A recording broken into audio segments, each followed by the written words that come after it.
नमस्कार, मैं हूं अर्चना कौशल और आप देख रहे हैं विकासशील हरियाणा, जिसमें आज बात शहरी विकास की करेंगे।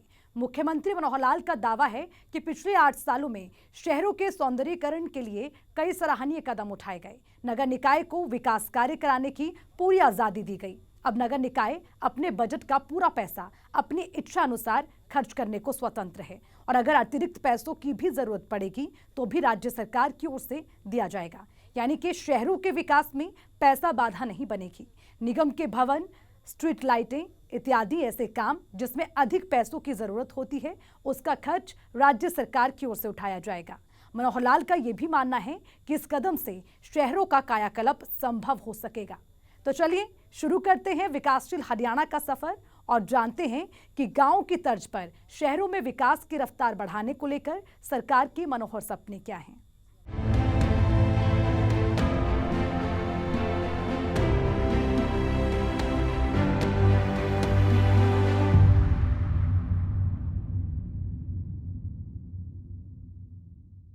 प्रदेश के मुखिया मनोहर लाल गांव में विकास को गति देने वाला रोड मैप तैयार करने के बाद अब शहरों में विकास का खाका तैयार करने में जुटे हैं, जिसके लिए खुद मुख्यमंत्री मनोहर लाल अधिकारियों के साथ बैठक करते हैं और शहरों के सौंदर्यीकरण पर बल देते हैं। चंडीगढ़ स्थित हरियाणा निवास में प्रदेश के मुखिया मनोहर लाल ने निकाय विभाग की मीटिंग ली, जिसमें शहरों के विकास की दिशा में कई अहम निर्णय लिए गए। देखिए रिपोर्ट। गांव के बिना शहर और शहर के बिना गांव में विकास की कल्पना बेमानी है। यानी अगर पूरे प्रदेश में विकास की रफ्तार बढ़ानी है तो गांव और शहर दोनों में योजनाबद्ध तरीके से काम करना होगा और मुख्यमंत्री मनोहर लाल इसी राह पर चल रहे हैं। अभी कुछ दिनों पहले गांवों के विकास के लिए पंचायतों को पूरी शक्ति दी गई थी और अब शहरों के विकास के लिए निगमों को पूरी आजादी दे दी गई है।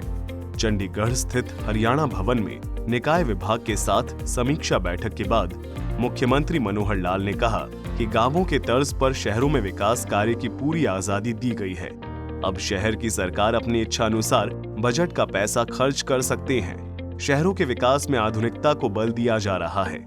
मुख्यमंत्री मनोहर लाल ने कहा कि गांवों की तर्ज पर शहरों के विकास में पैसों की कोई कमी नहीं आने दी जाएगी।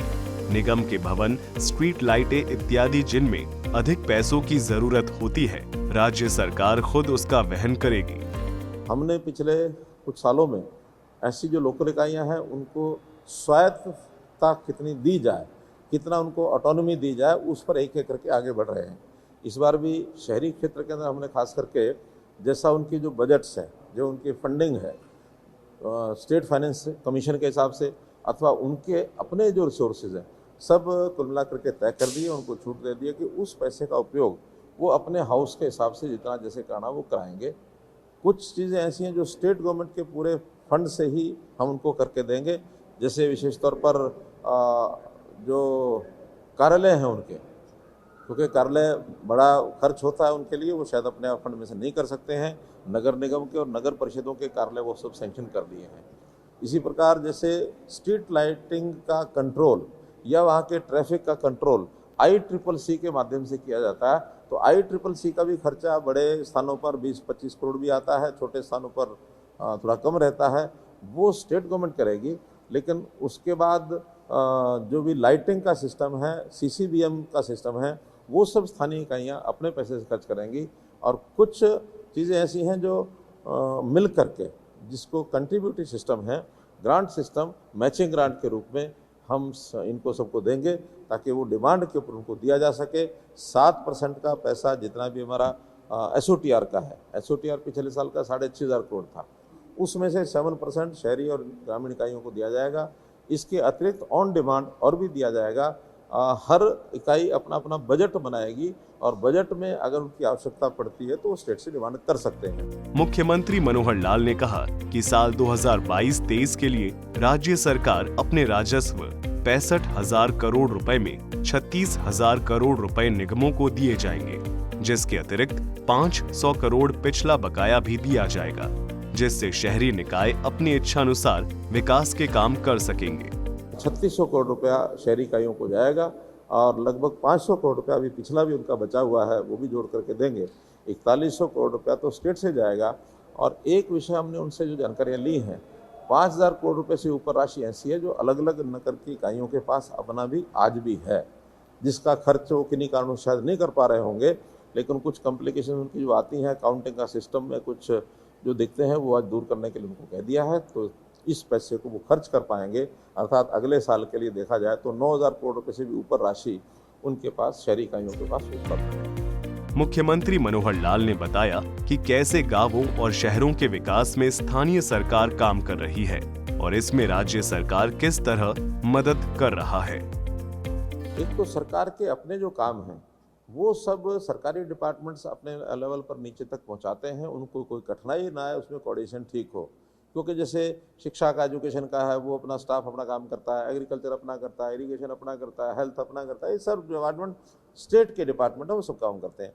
लेकिन जो स्थानीय जो सरकारें हैं, लोकल सेल्फ गवर्नमेंट जिनको कहते हैं, उनके अपने काम हैं। स्वच्छता का काम उनका है, शहर में सुंदरता का काम उनका है, रेगुलेशन ऑफ कॉलोनीज जो है, अनऑथराइज कॉलोनीज, उनका काम उनका है। तो इस प्रकार के जितने काम हैं ये सब स्थानीय इकाइयों के होते हैं, वो सब अपने काम करते हैं। छोटे छोटे विकास के काम वो उनको बताए गए हैं। जिला परिषदों को जैसे हमने काम बताया कि बस कुछ शेल्टर है वो उनको दे दिए, वो बनाएंगे। एनुअल मेंटेनेंस है कुछ चीज़ों का, वो उनको बताया, वो करेंगे। तो जो कामों का बंटवारा, ये एक प्रकार की स्थानीय सरकारें, अलग सरकारें होती है स्टेट गवर्नमेंट से, केवल इनको फैसिलिटेट करना हमारा काम है, फंड्स देना हमारा काम है, ऑडिटिंग करेंगे, उनको काम करने की तकलीफ कोई कठिनाई आती है, इंजीनियरिंग डिपार्टमेंट है, वो उनके लिए उनको उपलब्ध कराया जाएगा।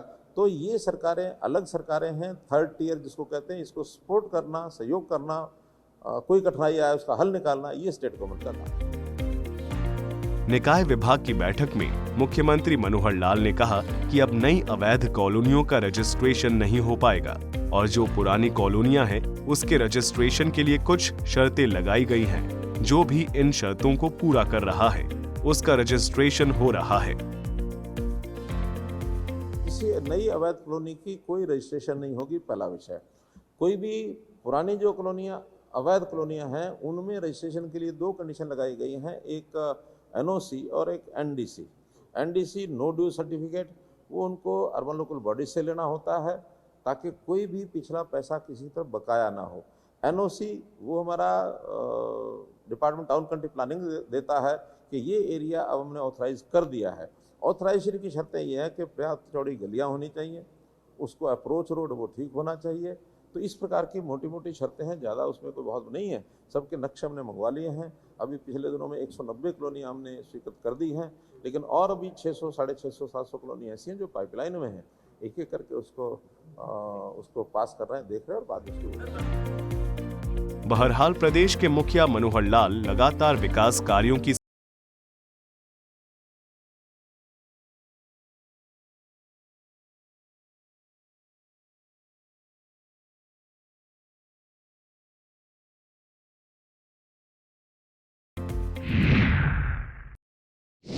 सिर्फ शहरों के ही नहीं, गांव के विकास पर भी मुख्यमंत्री मनोहर लाल का पूरा फोकस है। गांव में हर वो सुविधा देने की कोशिश जारी है जो पहले महज से कल्पना मात्र थी। पार्कों की व्यवस्था, योग टीचर्स की नियुक्ति, अच्छी सड़कें, अच्छी स्वास्थ्य व्यवस्था और बिजली पानी की सप्लाई मजबूत की गई है और इन सब का मकसद ग्रामीण जीवन स्तर को ऊपर उठाना है। इसी पर देखिए हमारी ये रिपोर्ट।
व्यायामशाला इत्यादि सभी तरह की सुविधा अब गांवों में भी उपलब्ध है।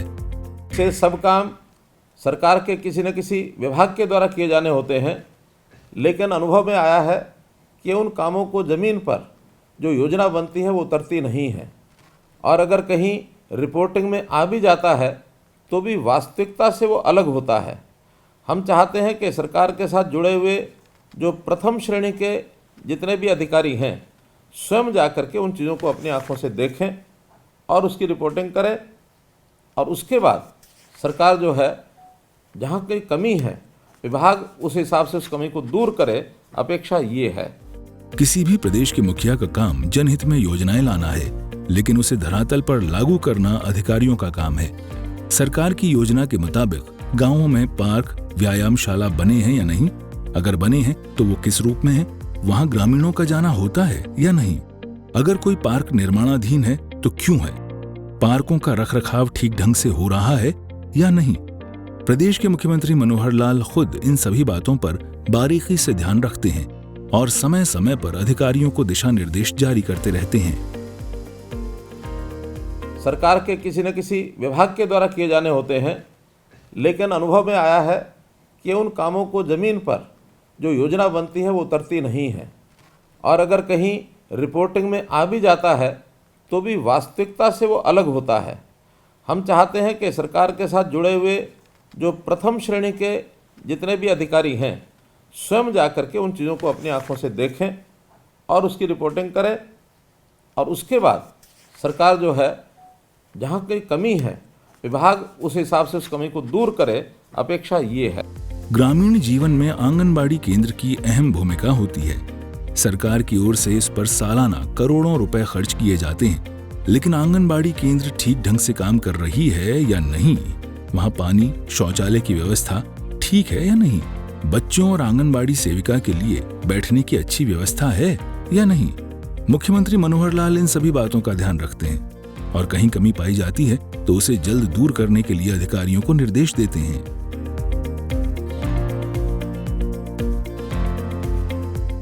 गांव-गांव में आंगनवाड़ी बहुत बनी हुई हैं, लगभग 25,000 से 28,000 तक ऐसी आंगनवाड़ी कुछ बंद होती हैं, कुछ खुलती हैं, लेकिन उनके भवन रखरखाव या किराए के भवन हैं तो वहाँ भी व्यवस्था ठीक है कि नहीं है, शौचालय वहाँ है कि नहीं है, पानी पीने के पानी की व्यवस्था है कि नहीं है, छोटे बच्चों के बैठने के लिए ठीक से प्रबंध है कि नहीं है, गर्मियों में वहाँ कोई पंखा लगाया कि नहीं लगा, तो ऐसी सारी चीज़ें देखना, और वहाँ बच्चों की उपस्थिति होती है कि नहीं होती है, आंगनवाड़ी की हमारी बहनें सुपरवाइज़र अथवा जो उनकी जो भी शिक्षिकाएँ होती हैं वो वहाँ पहुँचती हैं कि नहीं पहुँचती हैं समय से, और ये सारी व्यवस्था देखने का काम भी हमको करना चाहिए। इस दुनिया में मृत्यु से बड़ा कोई सच नहीं है। मुख्यमंत्री मनोहर लाल इंसान के जन्म से लेकर मृत्यु तक की फिक्र करते हैं। इंसान की जिंदगी जब तक है वो कैसे खुश और स्वस्थ रहे, लेकिन जब उसकी मृत्यु हो जाती है तो उसे अंतिम यात्रा पर जाने में कोई तकलीफ न हो। इसके लिए शिवधाम योजना चलाई जा रही है, जिसमें श्मशान या कब्रिस्तान की ओर जाने वाली सड़कों का निर्माण, वहां शेड, पानी और 4 दीवारी की व्यवस्था करनी है। शिवधाम योजना अर्थात गांव-गांव में जो शमशान घाट हैं अथवा कब्रिस्तान हैं, बरियल ग्राउंड हैं, उन सब की देखभाल, उनका इंफ्रास्ट्रक्चर अर्थात जाने के लिए वहाँ रास्ता ठीक है कि नहीं है, कच्चा तो नहीं है, पक्का रास्ता होना चाहिए, पानी कीचड़ से नहीं भरा होना चाहिए। दूसरा, उस स्थान की 4 दीवारी बनी कि नहीं बनी है, अगर शमशान घाट है तो वहाँ शेड बने हैं कि नहीं बने हैं, ऐसी पीने के पानी की अथवा हाथ धोने के पानी की व्यवस्था वो वहाँ है कि नहीं है। इसके लिए सभी डिप्टी कमिश्नर्स को हमने कहा था कि अपने ज़िले के सभी इस प्रकार के जो स्थान हैं उनका विकास ये सुनिश्चित करें। बता दें कि गांवों में चल रही विभिन्न विकास परियोजनाओं को लेकर पंचायती राज संस्थाओं को 1100 करोड़ रुपए का बजट सरकार की ओर से इस वित्त वर्ष की अंतिम तिमाही में दिया गया है। इसमें से 850 करोड़ केवल पंचायतों को दिया गया है। हमने अभी गाँव की पंचायत बनने के बाद नया बजट ये घोषित किया है। 1100 करोड़ रुपया जिला परिषद, जिला समिति और पंचायतें, जिसमें से 850 करोड़ रुपया केवल पंचायतों के लिए है, इसकी घोषणा की है। और गांव के हिसाब से 1-2 दिन के बाद वो समाचार सभी गांवों को तो पता लगेगा ही, आपको भी आपके गांव की जानकारी ये हम सब दिला देंगे ताकि उस गांव का बजट अगले 3 महीने 31 मार्च तक कितना पैसा उनको उपलब्ध रहेगा। और आप यदि अगला कार्यक्रम ऐसा बना सकें कि ग्राम पंचायत से कह करके उनके कुछ कामों की रेजोल्यूशन उनके पास कराएं ताकि ग्राम पंचायत उन कामों को आगे कराने के लिए एक सूची बन जाए। और यदि ग्राम सभा की बैठक होती है तो आप जा करके ग्राम सभा की बैठक भी करा सकते हैं, वहाँ उन कामों की चर्चा कर सकते हैं कि गांव की पंचायत ने ये काम इन 3 महीनों के लिए तय किए हैं, ताकि ग्राम सभा की उस पर मोहर लग जाए। इस प्रकार का काम भी हम करा सकते हैं। गांवों के विकास के लिए सरकार की ओर से जो योजनाएं चलाई जा रही हैं, उनका लाभ ग्रामीणों को मिल रहा है, जिसके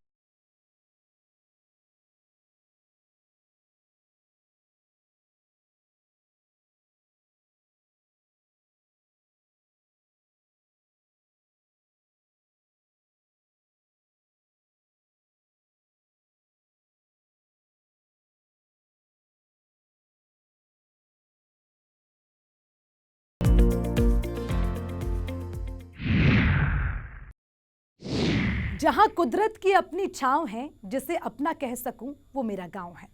गांव में मिलने वाले इस प्यार और स्नेह को प्रदेश के मुखिया मनोहर लाल बखूबी जानते हैं और पिछले 8 सालों में ग्रामीण जीवन यापन में सुधार को लेकर कई सराहनीय कदम उठाए गए, जिसका सीधा लाभ ग्रामीणों को मिल रहा है। देखिए इस रिपोर्ट में।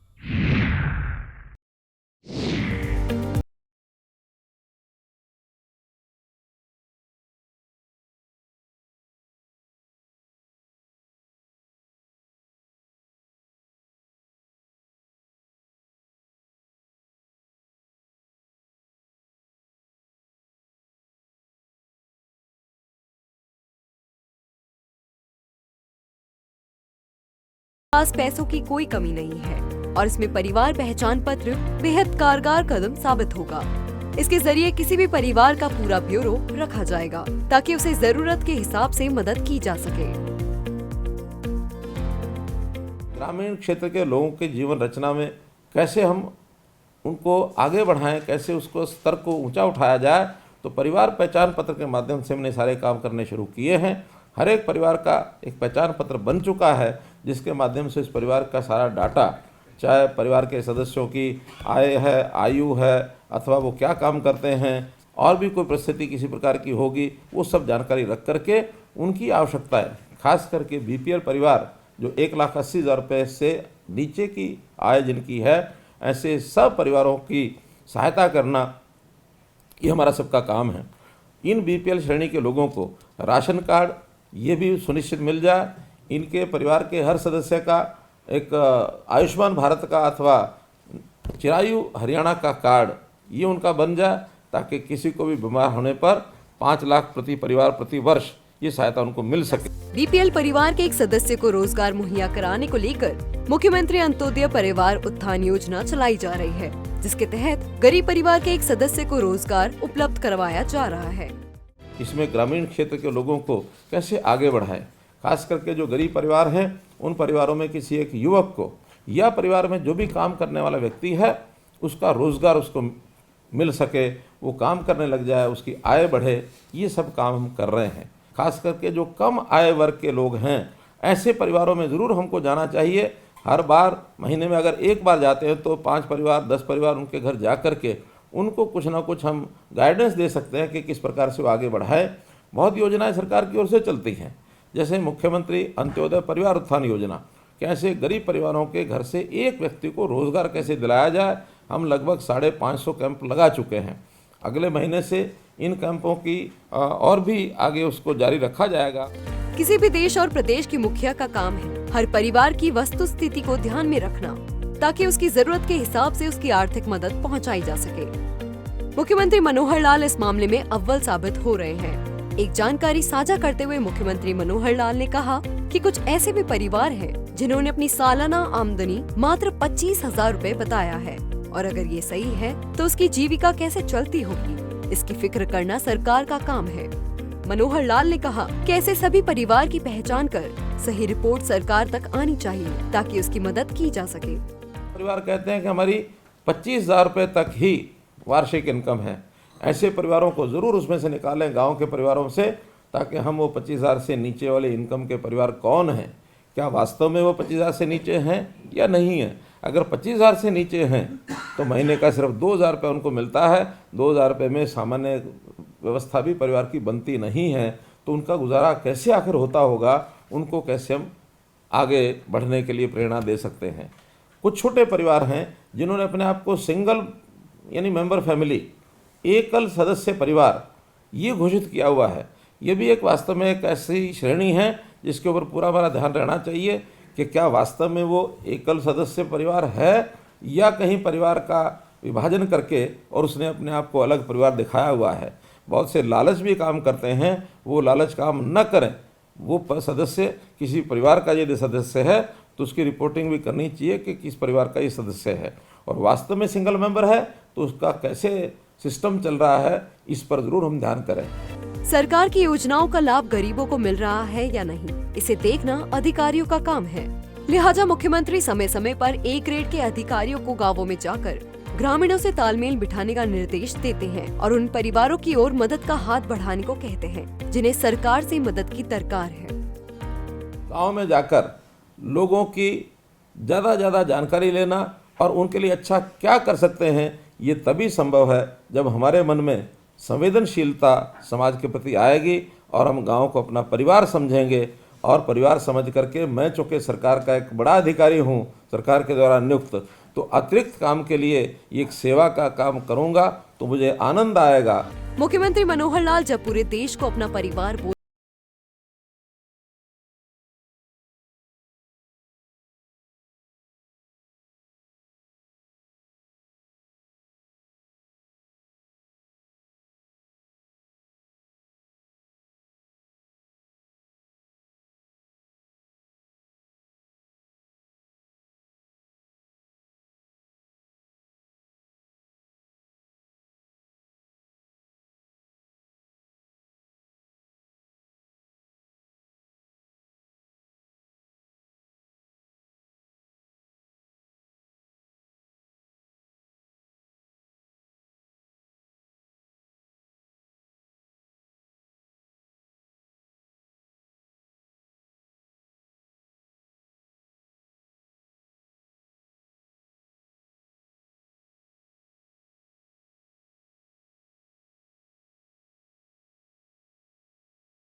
पंचायती राज व्यवस्थाएं पहले भी थी, लेकिन हमने आने के बाद कई परिवर्तन किए उसमें, और बड़ा परिवर्तन उसमें आपको ध्यान में है, ये पंचायतें पढ़ी लिखी होनी चाहिए।